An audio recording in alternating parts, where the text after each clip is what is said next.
옛날 옛적 명종 임금께서 나라를 다스리시던 무렵 강원도 깊은 산골 마을에는 전란의 그림자도 벼슬의 권세도 닿지 않는 곳이 있었습니다. 산과 약초와 함께 살아가는 이들의 삶은 고요했으나 산은 언제나 사람보다 많은 비밀을 품고 있었지요. 봄이 오면 산자락에 진달래가 피어나고 계곡물은 얼음을 녹이며 흘렀습니다. 마을 사람들은 농사를 짓고 약초를 캐며 소박하게 살아갔지요. 그 마을에 도윤이라는 젊은 약초꾼이 살고 있었습니다.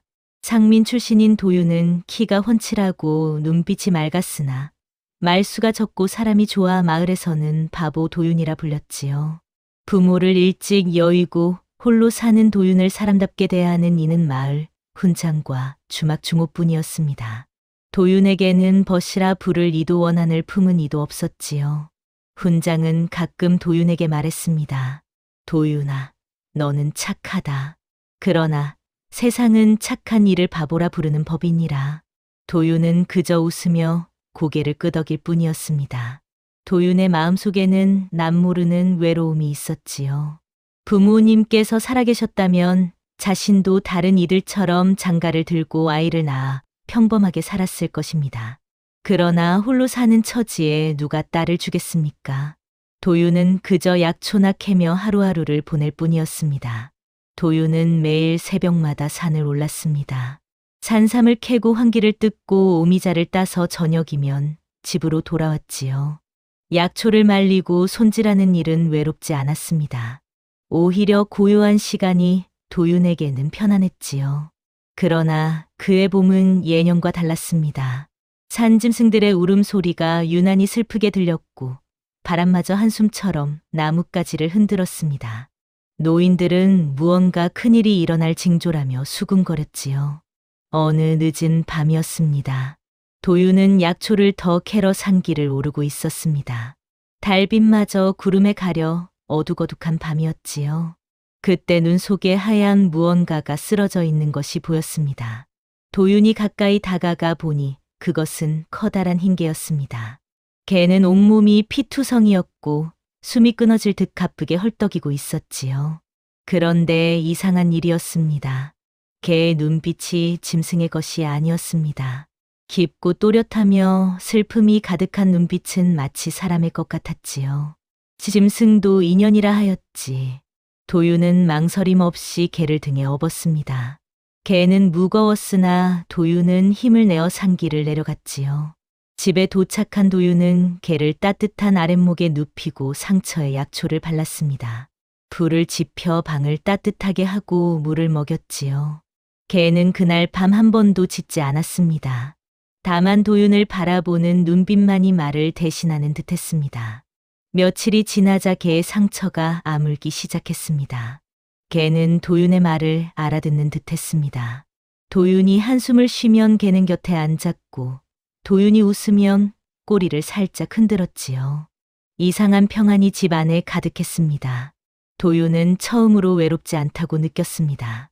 비록 말은 통하지 않았으나 개는 도윤의 마음을 알아주는 듯했지요. 내 이름은 백호라 하마. 도윤은 개에게 이름을 지어 주었습니다. 백호는 고개를 끄덕이는 듯했지요. 그날 밤부터 도윤과 백호의 기묘한 동거가 시작되었습니다. 그러던 어느 날 마을에 역병이 돌기 시작했습니다. 봄철 습기와 함께 찾아온 역병은 순식간에 마을 전체로 번졌지요.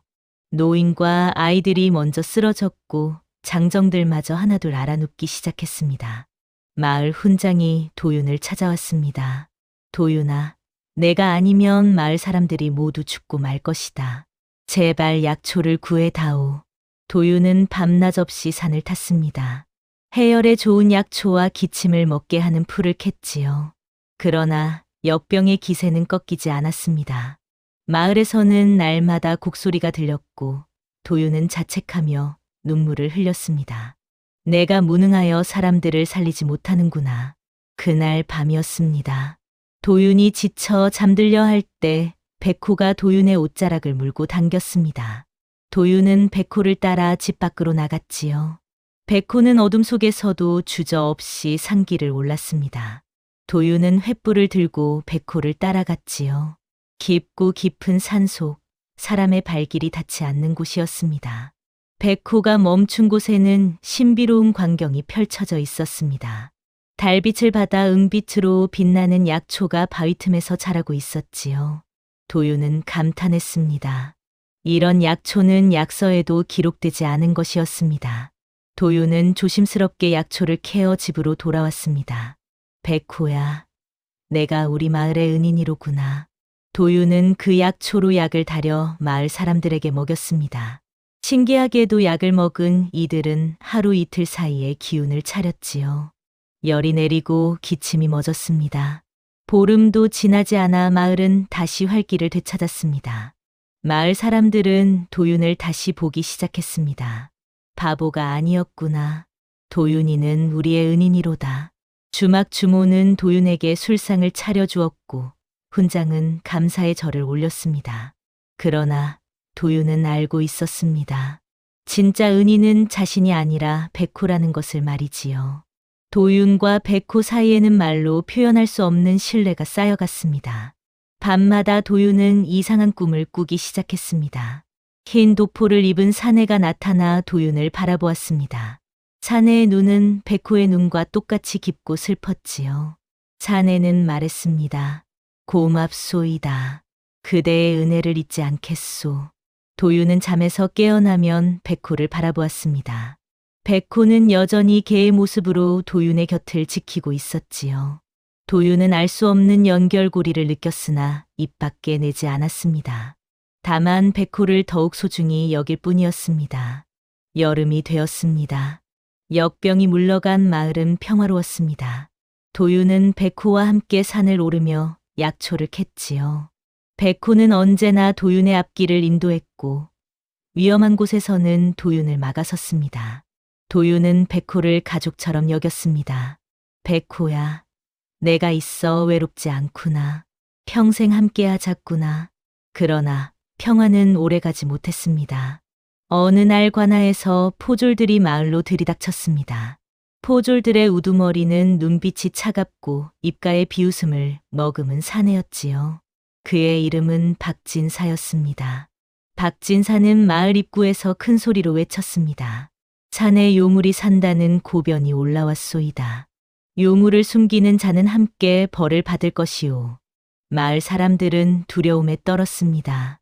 박진사의 눈초리는 날카로웠고 그의 손에는 칼이 들려 있었지요. 포졸들은 집집마다 뒤지기 시작했습니다.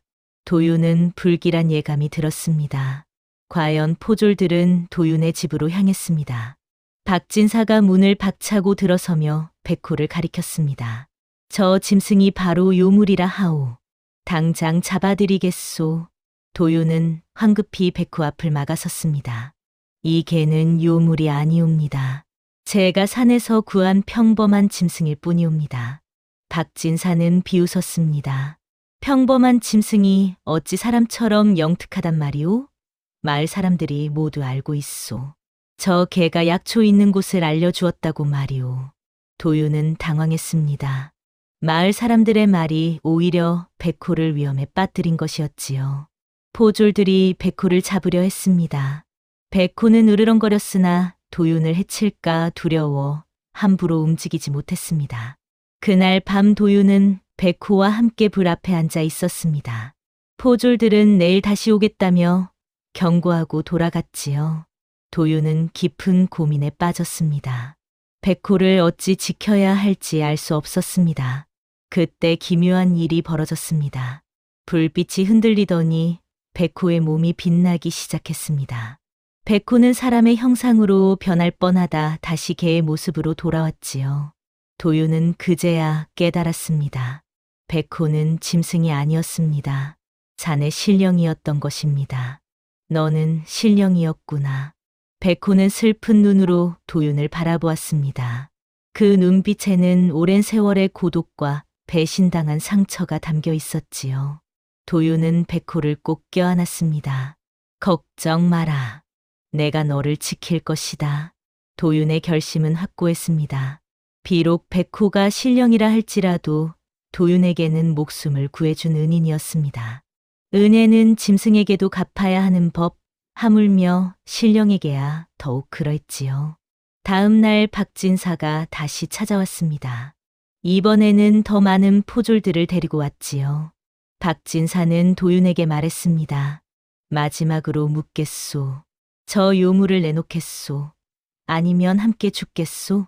도윤은 단호하게 대답했습니다. 이 개는 요물이 아니옵니다. 제게 은혜를 입은 생명일 뿐이옵니다. 박진사는 분노했습니다. 그는 포졸들에게 명령했습니다. 저놈을 잡아들이고 집을 불태워라. 포졸들이 도윤을 붙잡았습니다. 도윤은 매를 맞으며 끌려갔지요. 백호는 도윤을 지키려 했으나 도윤이 소리쳤습니다. 백호야, 도망쳐라. 어서 산으로 가거라. 백호는 눈물을 흘리는 듯했습니다. 결국 백호는 산으로 도망쳤지요. 포졸들이 집에 불을 질렀습니다. 도윤의 집은 순식간에 재가 되어버렸습니다. 도윤은 모든 것을 잃었습니다. 도윤은 관아에 갇혔습니다. 며칠 동안 매를 맞고 굶주렸지요. 그러나 도윤은 후회하지 않았습니다. 백호가 무사히 도망쳤다면 그것으로 충분했습니다. 도윤의 몸은 상처투성이가 되었으나 마음만은 평안했습니다. 사흘째 되는 날 밤이었습니다. 도윤은 꿈에서 다시 흰 도포의 사내를 보았습니다. 사내는 눈물을 흘리며 말했습니다. 고맙소이다. 그대는 진정한 사람이오. 이제 진실을 밝힐 때가 되었소. 도윤은 잠에서 깨어났습니다. 무슨 뜻인지 알 수 없었으나 가슴이 두근거렸지요. 다음 날 도윤은 스스로 관아 앞에 나아가 말했습니다. 대감마님, 백호는 요물이 아니옵니다. 제게 은혜를 베푼 신령이옵니다. 신령을 해하는 것은 하늘의 뜻을 거스르는 일이옵니다. 박진사는 비웃었습니다. 신령, 하늘의 뜻? 이 어리석은 놈이 미쳤구나. 그 순간이었습니다. 갑자기 하늘이 캄캄해지더니 폭우가 쏟아지기 시작했습니다. 천둥이 치고 번개가 관아 마당을 밝혔지요. 바람이 세차게 불어 나무가 뿌리째 뽑힐 듯했습니다. 포졸들은 두려움에 떨었습니다.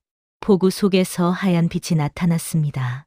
빛은 점점 형체를 갖추더니 흰도포를 입은 사내가 되었지요.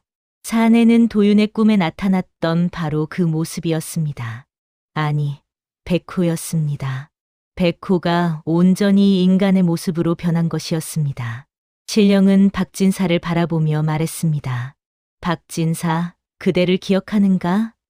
20년 전 이 산에서 나를 배신한 자가 바로 그대였소. 박진사는 얼굴이 새하얗게 질렸습니다. 신령은 계속 말했습니다. 그대는 과거의 산에서 길을 잃었을 때 나에게 구원받았소. 나는 그대를 믿고 인간의 모습을 보였으나 그대는 나를 관아에 고발하여 벼슬을 얻었소. 그 일로 나는 저주를 받아 개의 몸으로 20년을 떠돌았소이다. 박진사는 떨리는 목소리로 말했습니다. 그것은... 신령은 손을 들었습니다. 하늘에서 번개가 내리쳐 박진사 앞을 쳤지요. 박진사는 무릎을 꿇었습니다. 은혜를 모르는 자는 벌을 받고 바보라 불린 자가 진짜 사람이로다. 신령의 목소리가 천둥처럼 울려 퍼졌습니다. 포졸들도 모두 무릎을 꿇었지요. 박진사는 벌벌 떨며 애걸했습니다. 용서하여 주시옵소서. 신령은 고개를 저었습니다. 나는 그대를 벌하지 않겠소. 다만 진실을 밝힐 뿐이오. 신령은 하늘을 향해 외쳤습니다. 그러자 구름이 걷히고 햇빛이 비쳤지요. 사람들은 그제야 신령의 진짜 모습을 보았습니다. 신령은 분노하지 않았습니다. 슬프고 외로운 눈빛으로 사람들을 바라볼 뿐이었지요. 관아의 사또가 나왔습니다. 사또는 박진사에게 물었습니다. 이것이 사실이오? 박진사는 고개를 숙였습니다. 거짓을 부인할 수 없었지요. 사또는 분노하며 명령했습니다. 박진사를 잡아들이라. 신령을 속이고 벼슬을 얻은 죄, 무고한 백성을 해한 죄를 다스리겠노라. 포졸들이 박진사를 결박했습니다. 박진사는 끌려가며 애타게 외쳤으나 아무도 그의 말을 듣지 않았습니다. 거짓과 배신의 대가는 참으로 혹독했지요. 사또는 도윤을 풀어주라 명했습니다. 도윤은 상처투성이 몸으로 신령 앞에 섰습니다. 신령은 도윤을 바라보며 깊이 절했습니다. 그대의 은혜를 어찌 갚으리이까. 그대는 나를 개로 여기며 구해 주었고 신령임을 알고도 목숨 걸고 지켜 주었소이다. 도윤은 얼떨결에 절을 받으며 말했습니다. 은혜랄 것 없사옵니다. 지짐승이든 신령이든 인연을 맺은 이상 지키는 것이 사람의 도리일 뿐이옵니다. 신령은 미소 지었습니다. 오랜 세월 처음으로 짓는 미소였지요. 신령은 도윤의 상처를 어루만졌습니다. 신기하게도 상처가 아물고 통증이 사라졌습니다. 그대 같은 사람이 있어 이 세상이 아직 살만하구려. 신령은 하늘을 바라보았습니다. 구름 사이로 빛이 내려왔습니다. 저주가 풀린 것이었지요. 신령은 이제 산으로 돌아갈 수 있게 되었습니다. 이제 가야겠소. 그러나 그대를 잊지 않겠소이다. 도윤은 눈물을 흘렸습니다. 백호야, 건강하거라. 신령은 다시 하얀 빛으로 변하더니 산을 향해 날아갔습니다. 빛은 점점 작아지더니 산속으로 사라졌지요. 사람들은 그 광경을 넋을 잃고 바라보았습니다. 며칠 후 도윤은 마을로 돌아왔습니다. 불타버린 집터에는 새싹이 돋아나고 있었습니다. 신기하게도 집터 주변으로 귀한 약초들이 자라나기 시작했지요. 도윤은 그곳에 작은 움막을 짓고 다시 살기 시작했습니다. 마을 사람들은 도윤을 다시는 바보라 부르지 않았습니다. 오히려 존경하며 그를 찾아와 조언을 구했지요. 도윤은 여전히 말수가 적었으나 사람들은 그의 진심을 알 수 있었습니다. 훈장은 도윤에게 말했습니다. 도윤아, 내가 옳았구나. 진정한 지혜는 책이 아니라 마음에 있었느니라.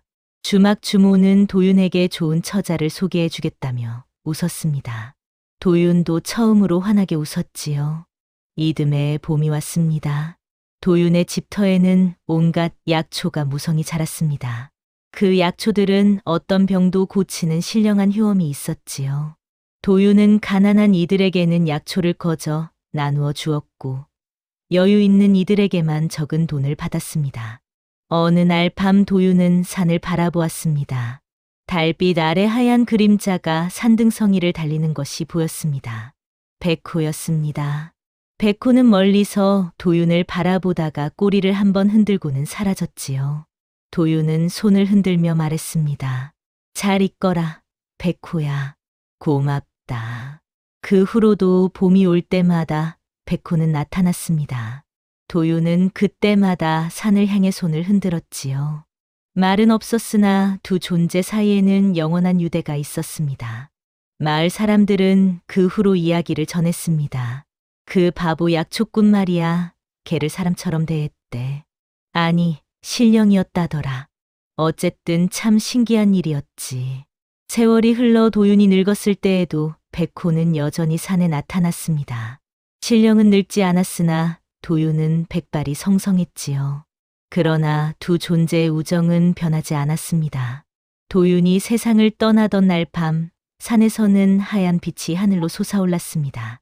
백호가 도윤을 천상으로 인도하는 것이었지요. 사람들은 말했습니다.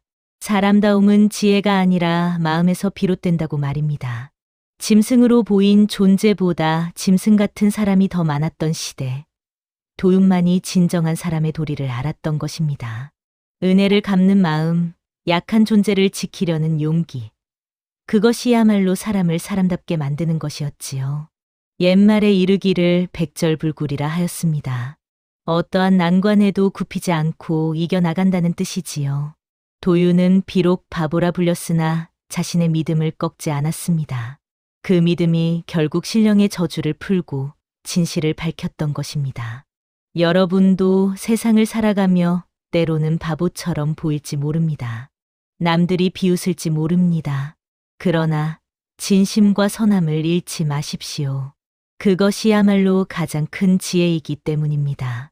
다음 영상을 빠르게 만나보시려면 좋아요와 구독을 눌러주세요. 그럼 더 재미있는 영상으로 찾아뵙겠습니다. 모두 행복한 하루 보내세요.